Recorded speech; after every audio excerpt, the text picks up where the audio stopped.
Okay, even when you deserve all of the points and the respect, your opponent can still circumvent the system after a knockout.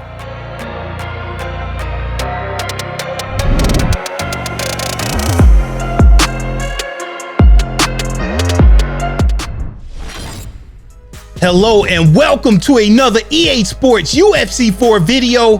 I quit is exactly what they saying. High level opponents, Division 20 rank matches, and they quitting. We got a banger for you.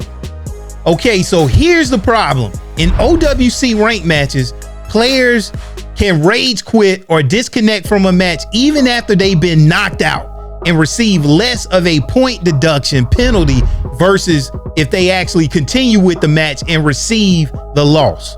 So the DNF penalty, did not finish penalty, is only 30 points.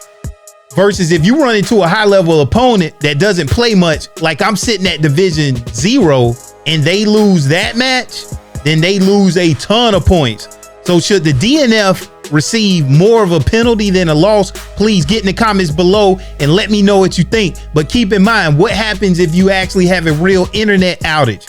What should happen then?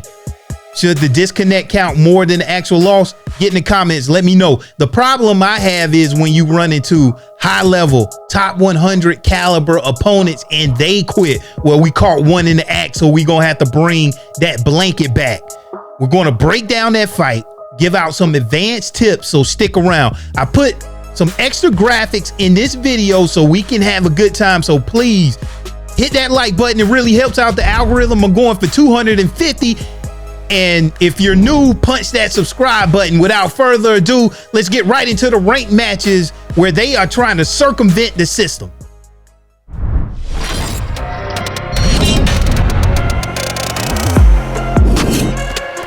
All right, I'm coming out. I like to put pressure on my opponent using the current bantamweight women's champion, Juliana Pena, but I gotta be careful because you see them hands of the lioness right there.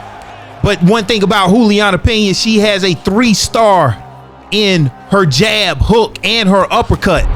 And that's a well-timed body shot while my opponent was throwing a strike. And that's going to hurt their stamina. Now, for me, I whiffed the jab. That leaves me vulnerable to those leg strikes. So you got to be careful and stay in the proper range. Now, right here, my opponent is getting kick happy and is throwing kicks outside of the proper range. And when you strike during your opponent's kick, you already know what happens. Bow! A huge knockdown there by Juliana Pena. And one thing, she has quick animations, and I think another knockdown here against the cage real quick. And I'm trying to keep that pressure on because this is my time to trade. And if you want to see the 5 keys to victory, this is key number 4. Now, what do you think I'm gonna do right here? Setting it up, a 1-2 uppercut instead of the 1-2 head kick. We did it again, and my opponent went to sleep, put the blanket on him, and just when I'm sitting ready to collect my points, my opponent quits.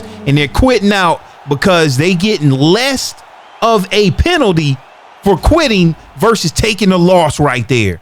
So in these scenarios, this is where I think they should lose more than 30 points.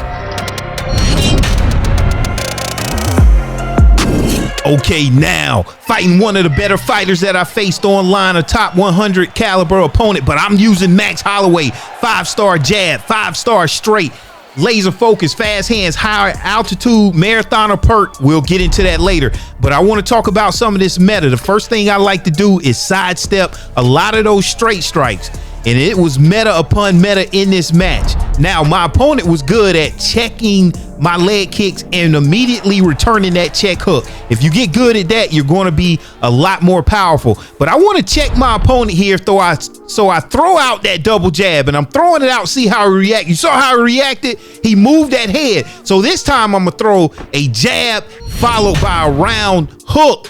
That baits my opponent's head movement, all right? And I'm throwing a hook right into that head movement and bow right there.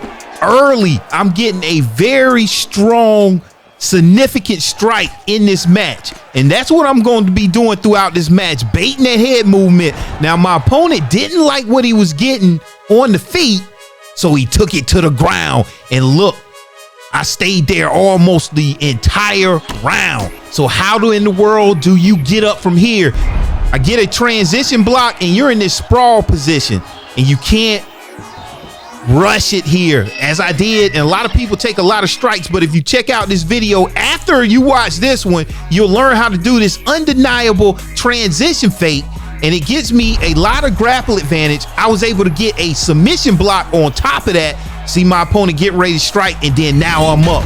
Now, the judging criteria, even though I've been on my back the entire round, what I want to do, I want to try to land as many strikes as possible here, because the first thing the judges are looking at is your effective striking. And if that is not a tie, they don't even take into consideration anything that happens on the ground. So bow, look at there, landing those leg kicks, landing those significant strikes. I don't know, I could have took round one. Okay, coming out in round two, we know my opponent is going to be pulling on that pressure. Look, he's able to get that slip counter, so I'm throwing a little bit too many straights, and he's able to read that. All right, again, so I know, counter that, okay? Counter his counter with a counter, but now he's countering my counter with a counter. He's doing a back sway because he knows I'm throwing that round strike now.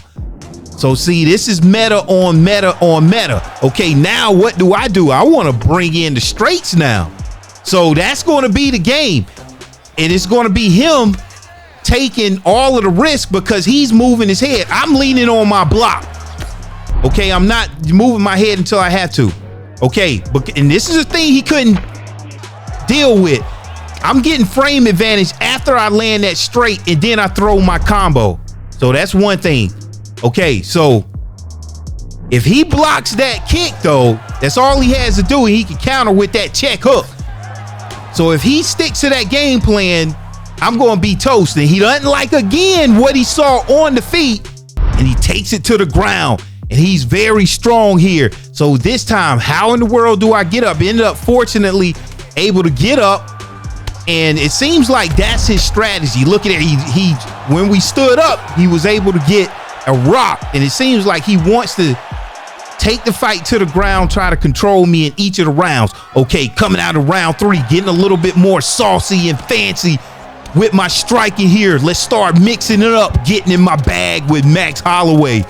Okay, now I'm doing a look, giving my opponent everything to think about there, and he didn't like that clinch, so he's going to take me down a lot earlier inside of round three. Okay, and I'm full mount, so sometimes they get a little too happy. You can just get right up from that full mount position, and look at there, my opponent getting a little frustrated here, like I'm already supposed to be able to take this guy out. All right, knee to the body exchange right there, and look, caught him going down low with that uppercut, and that's one thing that I was doing. All right, now I'm putting on this pressure right now because I smell blood in the water, and I have to be like a shark right here and just go for the kill, go for the hunt, you know. But look at there, he's doing that check and he's coming back with that combination, and I'm not worried about that leg damage because he hadn't put any work in the bank, even though I took damage right there. Okay, now walking back is a lot better to evade those strikes because it costs less stamina versus doing that retreat right there that you see my opponent is doing. And look, huge knockdown, because that's a telltale sign that he's in trouble. He's low on his stamina and his head is hurt. So that's why I went and pushed it there. Okay, now round four, he's like, I done had enough of this, going straight to the ground early. And I got to be careful here because he's getting me in some dangerous situations. And I fortunately was able to get a transition block and get right back up. And I'm holding L2, R2 for that takedown denial. Okay, let's get back to the feet where Max Holloway is most effective. And now this higher altitude perk is starting to come into play. Now let's talk about this combo starter, which is that lead leg kick. My opponent stopped checking it, and I had frame advantage off of that. And this is what I'm going to do for the rest of this fight to take me on home. And so, like I said before, with that higher altitude perk, Max Holloway gets stronger as the fight goes on. Remember, I've been putting in a lot of leg damage throughout the fight, and it finally is paying dividends right now. And this combo started, but I gotta be careful because that was a huge rock. My opponent is still dangerous. I've been leaning on that block, so his strikes are going through the block now, going into these later rounds. Okay, round 5, you never know how the judges are going to see it. He's putting on a lot of pressure right now, evading my clinch attempt, and it's anybody's game. But again, that combo starter starting it up, and I'm going to lean on it until he blocks it. And I think he's a little frustrated right here. Look, changing legs and bow! Both legs are hurt and throwing that heat, getting the win against a huge opponent, and they quit and received the 30 points, man. Come on, man. DNF right there. Okay, even though we didn't get our points, let me know if you enjoyed that video. Please comment, like, and subscribe if you're new. Please share the video, help your boy out. Okay, I got some more tips in my previous video. If you hadn't seen it, please check out the new fighters, because I take the new fighters on a spin and rank online. You'll be surprised at how they perform, and I got some secret tips in that video. See you in the next one. Peace.